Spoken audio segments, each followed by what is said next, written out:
Hello, it's a real honour to be asked to record a video for the NAFAS YouTube channel, so I thought I would start by experimenting and playing with two rings that I bought from Oasis just before Christmas, and they've been sitting on the side waiting for me to be imaginative with them.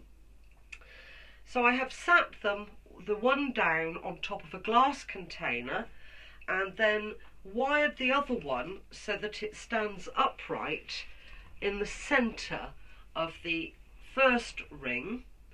And I've already put in quite a bit of foliage because you don't really want to watch me playing with bits of foliage and winding them round and in and etc. But I have put some test tubes into the ring in various places, and the glass vase is full of water. So as it's springtime, I thought we could play with spring flowers, and I have some tulips, and I am indebted to Sharon Dower of Floral Innovations for getting the flowers for me. I have, during lockdown, had quite some trouble getting hold of flowers to play with, or to arrange with, or record videos with, or demonstrate with even, because it is quite difficult to get a supply of flowers where I am. And I've put wires onto the tulips because I want to be able to position them exactly where I want them, and some of them I will use and some of them I won't, but I'm just threading them through the rings, and when I want them caught back in, I will just wire them in with the little wires that I've put onto the stalks already. So there's a lot of preparation work gone into this demonstration. The tulips will of course grow and go up towards the light. This is because tulips are one of the few flowers that continue to grow once they have been cut from the bulb. And so the stalk will continue to grow in length, and then they go up towards the light. So wherever your light source is, you're likely to find them heading that direction. I've heard many little tips on how to stop them doing that. I've never found any that are effective. I remember once I had a large bowl of Queen of the Night tulips, which is one of those very dark purpley tulips, to do for a particular occasion. And as I thought I will do those, and I will put a pinhole under the head of each flower because somebody had told me that would stop them moving. There were 3 dozen tulips in that bowl, and I put a pinhole immediately under the head of every single one and put the arrangement in situ, and the next morning all the tulips had gone towards the light, so I gave up on that idea. So just threading the tulips through, making sure they're going into the water. I'm recutting them because I have had them out of water for a little while, to make sure that they are pliable enough to get them to go where I want them to go, and just create this movement around the whole circle. The glass vase in the base was a birthday present to me from a very good friend at the time, who I worked with and I did Westminster Abbey flowers with, who now lives in Spain, Carol Hunter. She was a national demonstrator and very active in the 3 counties in South Wales area of NAFAS before she moved to Spain.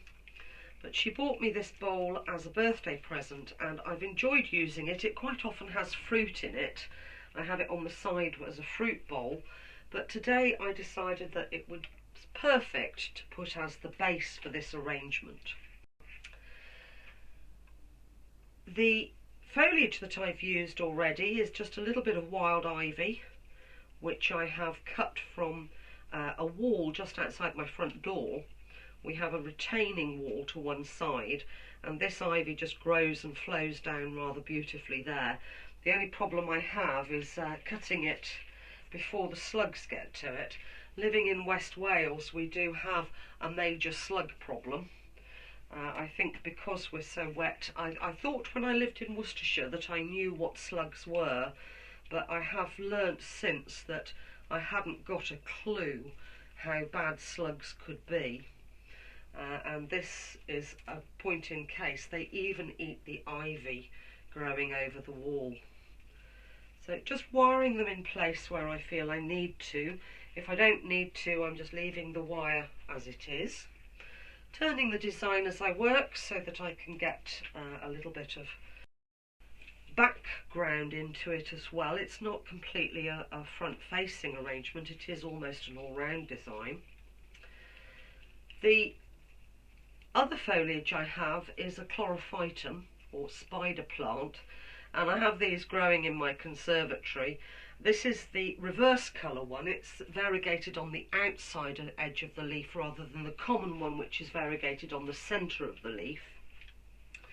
And I found that this one is not quite as vigorous as the other, but it does grow and it throws out these little babies, which if you put them into water, they will root.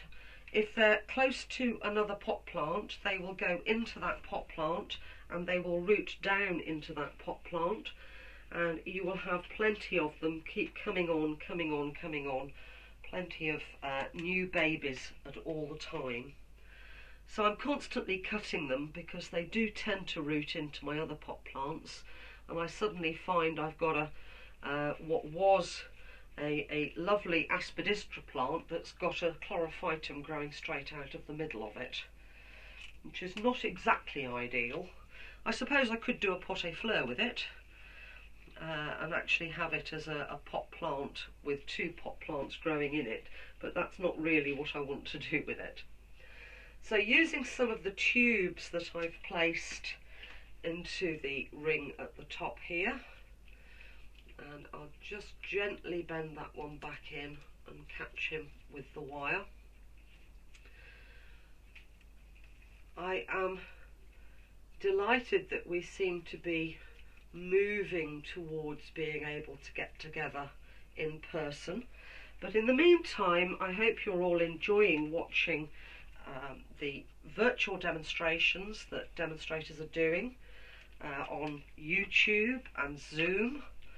And I think we've had to embrace the technology, and we are really learning all about it all the time, aren't we? I have to say I was very technologically challenged at the first lockdown. We didn't even have a smart TV, and I don't even have a smart mobile phone, because my mobile signal, the mobile signal around here is so intermittent that it really doesn't, you don't get a good signal within probably half a mile of the house. So if I don't give out my mobile phone number, because too often I've said don't contact me on my mobile because I won't get the message. And on one occasion I turned on my mobile, having had it turned off for 3 months, to have a voice message which said please contact me urgently, which was 3 months old. So I don't have a good mobile, and so it's really been a challenge to embrace the technology. Luckily our broadband is reasonably good, so I can actually get onto Zoom and watch demonstrations and do demonstrations and workshops. I have a couple of clubs that I do Zoom workshops for, and I have been doing Zoom demonstrations as well. So again, just bending the tulip back in and catching it with the wire that's already attached to the ring there. So I want you down there. These will of course all have moved by the morning, but I don't mind that too much on this design because I think they will make a growth outwards, and I think it'll add another dimension to the whole thing. But making sure they go down into water at each point, whether they're in a tube or in the bowl at the bottom. And I have another one there. I got another tube there. I had a little bit of an accident yesterday. I was thinking about too many different things, and while I was getting the supper ready, I managed to cut the middle finger on that hand and the thumb on that hand. So both hands are a little bit in the wars at the moment. I want one more, possibly. Let's just turn it round. Yeah, one more in there. So I've got 2 bunches of tulips, and then I have some of the calla lilies in yellow, and these I have not attached the wires to ready because I want to do that as I do the arrangement, because I wasn't entirely sure whether I was going to need to wire them in or not. So let's just catch you there.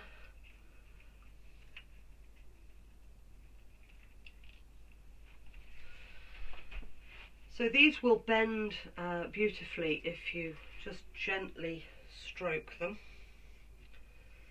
I just want to use a few of these in to create that yellow and that very special look to the design. And as I say, I'm going to need a wire probably.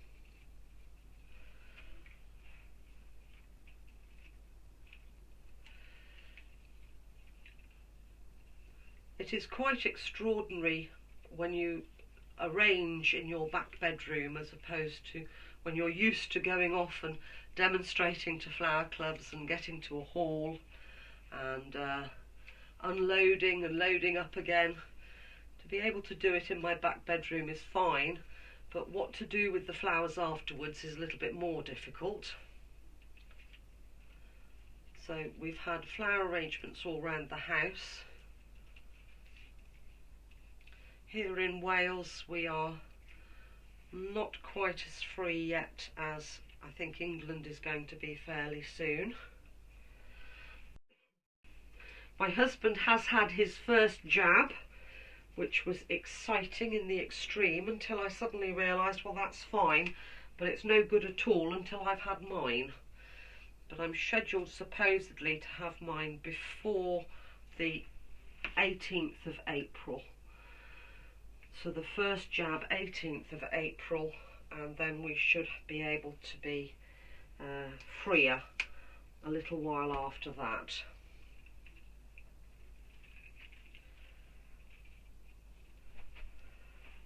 So I have put some of the calla lilies in. I don't think I need quite as many as I've bought. You can have a look at that.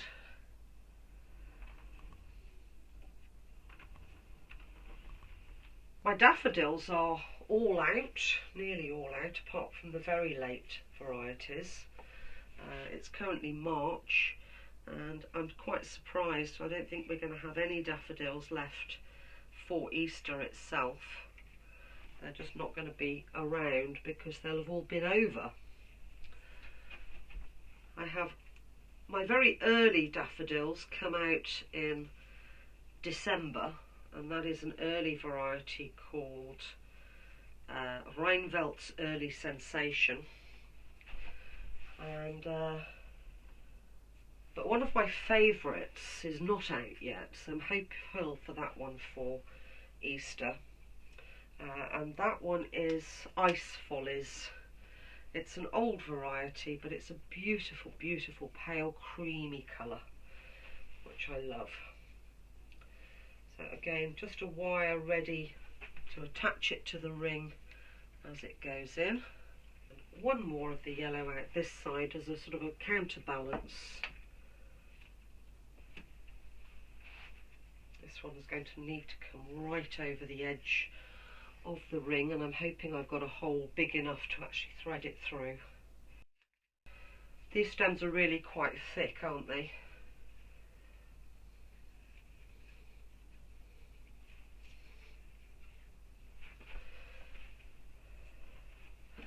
So I hope you've enjoyed watching the video, and if it's not too late, I wish you a very happy Easter.